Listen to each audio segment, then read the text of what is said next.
In today's video, I'm going to teach you how to know if your Canva is Pro.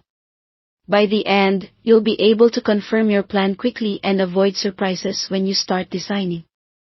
First, head to the Profile menu in the bottom left corner of Canva.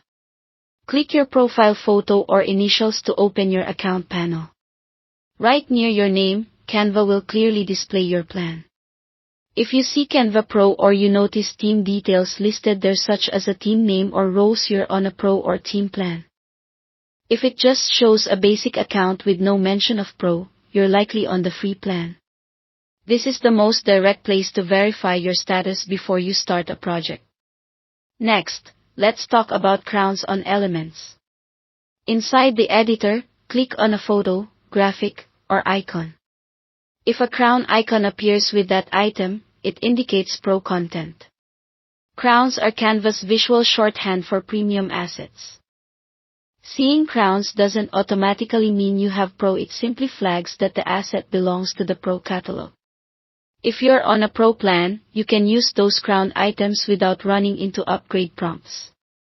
If you're on free, crown assets will come with restrictions until you upgrade. Now, check how premium features behave. Try tools like background remover or magic resize. On a Pro account, these features work right away, and you won't see any remove watermark buttons or prompts asking you to upgrade when you apply them. If you do run into a watermark or an upgrade message after using a feature or dropping in a premium element, that's a strong sign you're not currently on Pro. Finally, look at templates and elements in the library. Free users will see a crown icon on templates, photos, and graphics that are Pro only. If you're exploring the library and most of the premium-looking items show crowns, that's normal.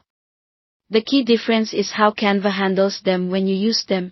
Pro users can add them directly with no paywalls or watermarks. Free users will see prompts to upgrade before exporting without watermarks. That's it. Thanks for watching.